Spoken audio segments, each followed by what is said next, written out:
Test, test, test. 1, 2, 3, 4, 5, 6, 7, 8, 9, 10. Hey everyone, welcome to yet another Shadowverse channel here on the video.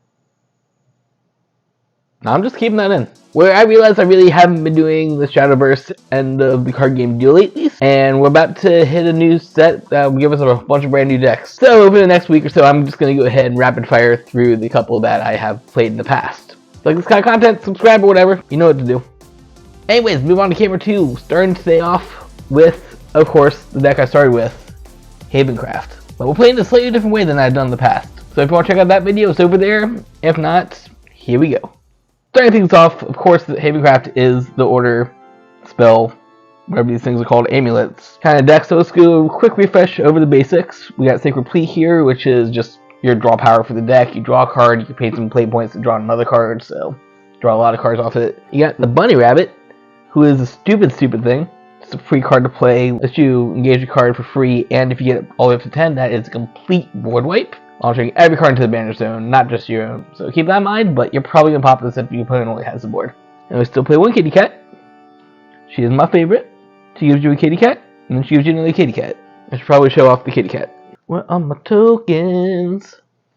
Yeah, there. Yeah, she just gives you this thing. Just a 4/4 with rush, which means that you can play and attack a follower right away. And she gives you 2 of them.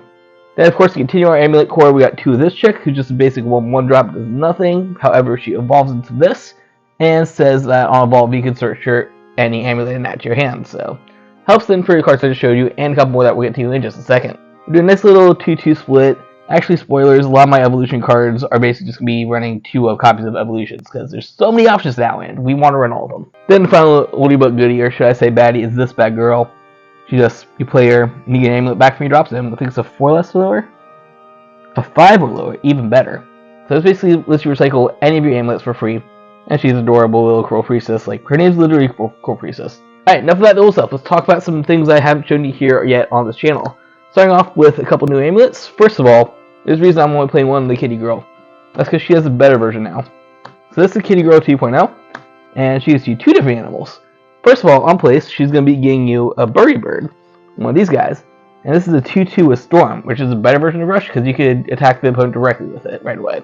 So, on play, you get a free guy that has haste. And of course, you could pop her off with the cost of 2 different play points in order to get back a kitty cat. So she gets you 2 different animals, and it's a 3 cost, which means you can do it turn 3, get a 2 drop, and then boom. Obviously, this is going to be one of your main targets for Coral Priestess, just because you're going to be able to continuously cycle it back and forth. That said, I said one of the targets. There's a much better target in case your opponent finds a way to get rid of it, or in case you have to discard it. You're only ever going to need one of these on the board, but this is the win condition for the deck. This is Elana's Prayer. I am just running through it straight up just to make sure I draw it, because like I said, it's your win condition. And it's a real simple card. Basically says that every turn, once per turn, during your player's turn, if your life points increase, if your defense increases, whatever you call in this game, give each of your followers a +1/+1.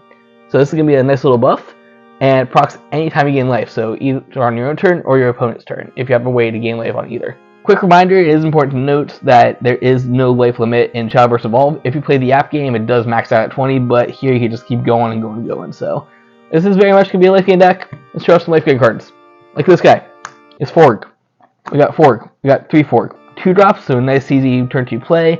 You're probably going to be waiting to hold on to until you have a land on the board, of course. All these cards I'm about to show you want to hold off until you have a land on the board. 2 drop means that you can swarm these boys. On place, you give your leader a +2 defense. And then you can pay 2 to give your leader a defense. So this is a really quick way to proc this off. You get one for free, and then once per turn, if you have nothing else to do, boop.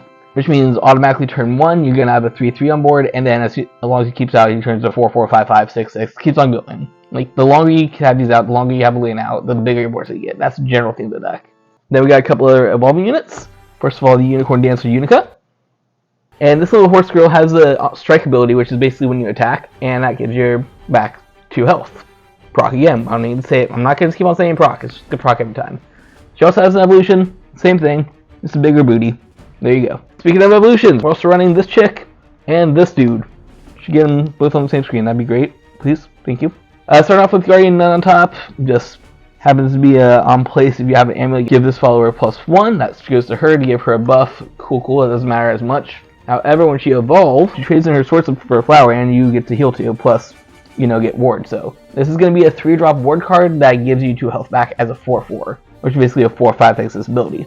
which is basically a 5/6 because of this. So on place, you basically have a 5/6 ward. Then while this guy doesn't really gain you life on his own, he has a couple nice abilities. First of all, ward on 3/4 is always nice. You just have your defenders. Like, ward is very good in this game. There's ways around, like, for destruction and whatnot, but being able to not be attacked until he is off the field is really good. And of course, on place, draws the card. Nice refund is always nice. When he evolves, he gets a little bigger, and you give yourself 2 health. Tends to be a theme here, obviously. But he's still a ward, so it's a 4/5 with ward, which makes him a 5/6 with ward because you're always in Elana. We just always assume that there's a +1 there. Then our final 2 life gainers are 1.5 of the same card because I only have one of them, and that is Lucifer and Lucifer Jr. Now this is the cover card of the first set. He has 2 different abilities. First of all, you got a ward, of course, so you're a 6/7 ward. And at the start of your end phase, you gain 4 life back. You're just a big boy. He's going to proc you every turn in case you don't do anything else. He does have an evolution. Spoilers, we're not running it. I do have one. However, the evil deck is full, and it's just better for the strat to keep on gaining life. Then Lucifer Jr. here is a 6-drop, which lets you gain 5 life and draw a card. A little worse because, oh no, you're not doing it every turn, and like, oh no, she's a slightly smaller body. It's fine. Costs 1 less, you can play it 1 turn early. You got a lot of life on 5 defense is nothing to sneeze at. And a draw card is always welcome, so. We do run a Junior Lucifer and a Lucifer. Would I run 2 Lucifers if I had a second? Not generally sure. Then our final evolving unit for your deck, because I just mentioned we still have one more Evo. This is one of the more pricey cards for your nation that I didn't get until recently at the regionals in Duluth. Make sure you check out that video for your Vanguard players. Jeanne d'Arc, and her best friend also Jeanne d'Arc. This is going to be an on place, deal 2 damage to each of your opponent's cards on board. This is a really good board wipe because you can be dealing 2 damage, and spoilers, when she evolves you do 2 stuff again, so that's 4 damage right there to everything on evolve turn. And yeah, it makes me really wish I was playing Skullfane in this, but still, I want to go back and make a Skullfane deck. I realize that it's not the optimal strategy, but I want to go back and make Skullfane. Skullfane's so cool. As for herself though, like I said, that is of course 3/4 nuke everything, JK 5/4 nuke everything. When you evolve her, your whole field also gets +2 defense. So it doubles up on your buffing strat. This doesn't gain you any life, but it does further increase the strength of your dudes and dudettes. And then finally, we got a couple spells and traps right here. So let's go ahead and start off with a couple of the field wipe cards, such as Black Rose Dragon right here. On place, just destroy everything on the field. This is a 5-drop nuke. Cool. Could run a 3rd. I think 2 is probably comfortable just because how much destruction and big boys you're already getting. And with the fact that you do want to buff your field a lot. This is more of just an emergency button than I would like to buff the field. You're going to have big guys. It's going to be hard to get rid of your big guys. That's all I'm going to say. Then we got Acolyte's Light, which is a quick play. You can play it on your player's turn. I think this and the card I'm about to show you next are the only actual quick plays in the deck. A lot of this time you're just going to be playing stuff on your turn and doing nothing on the opponent's, but this is a 4-drop, so you have to save a little bit for it. But with that 4-drop, you're able to select something and banish it, then you gain 2 life. So that's the way to activate Elena's Prayer on their turn, because like I said, that does activate on either player's turn. And it gets rid of a big threat on the board, so if there's anything important that you need to kill, there it goes. Then once again, destruction card, but this time for your side. You got 3 Dark Offerings. I've been like up and down in the air about running 3 of this. 2 seems like enough sometimes. You don't always want to do hero dudes, but it does get cards out of the way. With other strats of the deck where you want to retire your amulets to do stuff, it can pop off an amulet. Outside of that is just quick play, select a card on your side of the field, destroy it, gain 3 life and draw a card. Quick play 1-drop to draw a card is always nice on its own. Once again, gains you life on their turn to activate your Thessa, and could clear away something that's getting nuked. They'll be like, oh hey, I'm attacking your kitty cat because, I don't know, just kill something and it's kind of there. And you're just going to get cats back anyways because they're free, so there goes. Bye-bye kitty. Gain 2 life. Proc up your order. Draw a card. Oh, and by the way, you just cleared off a spot for something that's going to come in next turn. Lots of good solid combos. Like I said, 2 or 3 seems pretty comfortable on it, but I think I've just settled on 3 for now. Then the final card in the deck. Stop me if you heard this before. Running 1. Altered Fate. This is, I don't know if as necessary as it used to be. I used to love running this at like 2 for no reason and all. And I still do in some decks, but in this build, I think you are running enough draw power just because of this thing and because you're able to continuously recycle all your cards and because you have a lot of searchability. But it's just a reset button. Even if you ignore the fact that sometimes you can mess with your opponent's hand, this is a big reset button. And speaking of being a reset button, Future Jared here without even using my mic. I forgot to mention Execution, and that's because I keep it here in my main deck in Spellboys. Shaboom. I have 1 copy. I don't feel like rotating it between decks, but it's a good card. You need it to pop off things that are not creatures, such as amulets, and yeah, just if you have it, run 1 or 2, whatever. I literally only have 1 copy of it, and it's an expensive card. Anyways, back to talking about what's apparently my signature card. It says shuffle your hand and draw the same amount +1. Then your opponent also shuffles their hands. This is a really good card to play also if you see your opponent has kind of a full build and kind of just trying to figure out what they're doing next. You can just say Alter Fate, spin, spin, spin. And if you're at like turn 7 or wherever you can do it, just pop one of these chicks and say, haha, sucks to be you.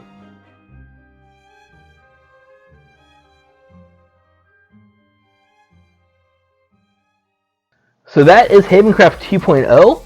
Like I said, I know the original build was more amulet based, but this is going to be more of a life gain deck where you just... I know that in the past it's mainly been just kind of a slow burn order deck where you're just kind of messing around until you get out the Aegis.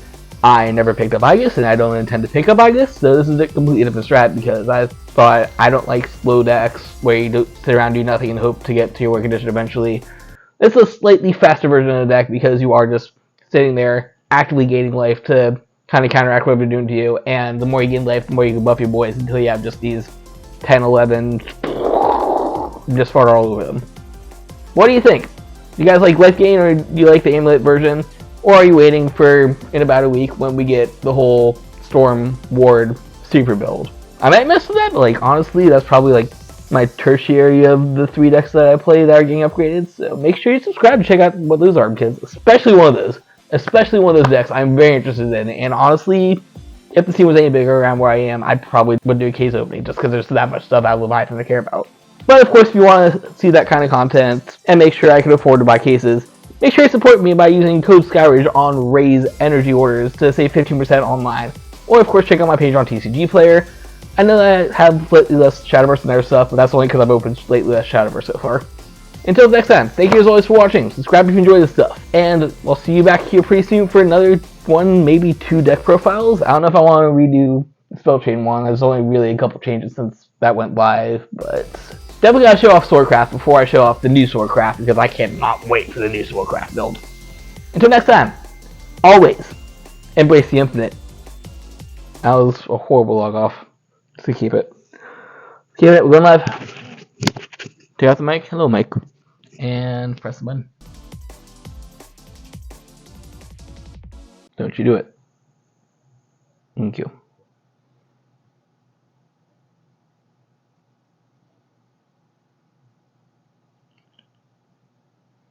Swear to God.